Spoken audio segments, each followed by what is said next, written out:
രാഹുൽ ഗാന്ധിയും കൂട്ടരും കേരളത്തിലെ ജനങ്ങളെ വാഗ്ദാനങ്ങൾ നൽകി പറ്റിക്കുകയാണ് എന്ന് CPIM അഖിലേന്ത്യാ സെക്രട്ടറി MA ബേബി. ഉത്തരേന്ത്യയിൽ ജനങ്ങളെ പറഞ്ഞു പറ്റിക്കുന്നത് പോലെ കേരളത്തിലെ ജനങ്ങളെ പറ്റിക്കുവാൻ സാധിക്കുകയില്ല എന്നത് രാഹുൽ ഗാന്ധി മനസ്സിലാക്കണമെന്നും അദ്ദേഹം പറഞ്ഞു. LDF കല്യാശ്ശേരി മണ്ഡലം കമ്മിറ്റി പ്ലാത്ര മണ്ടൂരിൽ സംഘടിപ്പിച്ച തെരഞ്ഞെടുപ്പ് പൊതുയോഗം ഉദ്ഘാടനം ചെയ്ത് സംസാരിക്കുകയായിരുന്നു അദ്ദേഹം. കേരളം പോലുള്ള സംസ്ഥാനങ്ങളെ സാമ്പത്തികമായി ഞെരിച്ച് അമർത്തി കഷ്ടപ്പെടുത്താൻ ശ്രമിക്കുമ്പോഴും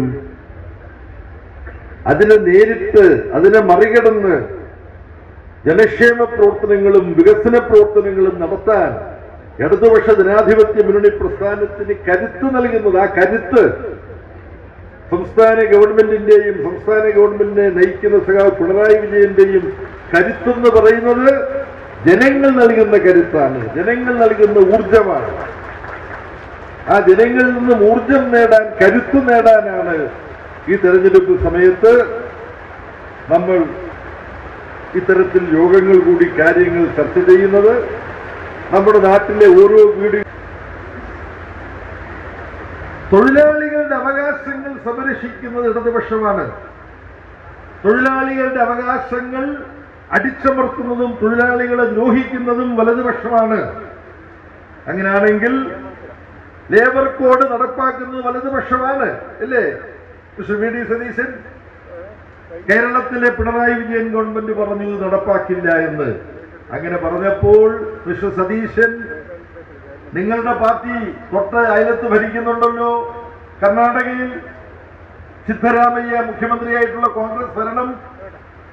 അവിടെ ലേബർ കോഡ് സംബന്ധിച്ച് സിദ്ധരാമയ്യ ഗവൺമെന്റ് എന്താണ് ചെയ്യുന്നത് എന്ന് മിസ്റ്റർ VD സതീശൻ നിങ്ങൾക്ക് നാളെ പറയാമോ പത്രസമ്മേളനത്തിൽ? ഞാൻ അദ്ദേഹത്തെ വെല്ലുവിളിക്കുകയാണ്. അവിടെ നടപ്പാക്കിയാണ് ലേബർ കോഡ്. കർണാടകയിലെ സിദ്ധരാമയ്യയുടെ നേതൃത്വത്തിലുള്ള കോൺഗ്രസ് ഗവൺമെന്റ് ലേബർ കോഡ് നടപ്പാക്കിക്കൊണ്ടുള്ള നടപടിക്രമങ്ങൾ അവിടെ ആരംഭിച്ചിരിക്കുന്നു. ഇതുപോലെ ഒരുപാട് ഉദാഹരണങ്ങൾ നമുക്ക് കാണാൻ കഴിയും. കേന്ദ്രത്തിൽ തൊഴിലാളി ദ്രോഹ നയങ്ങളുമായി മുന്നോട്ട് പോകുന്ന BJP ഗവൺമെന്റ്, നരേന്ദ്രമോദി ഗവൺമെന്റ് തൊഴിലാളികളെ ദ്രോഹിക്കുന്ന കാര്യത്തിൽ ആ നരേന്ദ്രമോദി ഗവൺമെന്റിന്റെ ഒപ്പം നിൽക്കുകയാണ്. കേരളത്തിൽ മൂന്നാമതും LDF സർക്കാർ വീണ്ടും അധികാരത്തിൽ വരുമെന്നും അദ്ദേഹം പറഞ്ഞു. N സുകന്യ അധ്യക്ഷത വഹിച്ചു. K പത്മനാഭൻ, കല്യാശ്ശേരി മണ്ഡലം LDF സ്ഥാനാർത്ഥി M Vijin, IV Sivaraman, PP Damodaran, Suresh Babu തുടങ്ങിയവർ സംസാരിച്ചു. വർത്തമാന ന്യൂസ്, പഴയങ്ങാടി.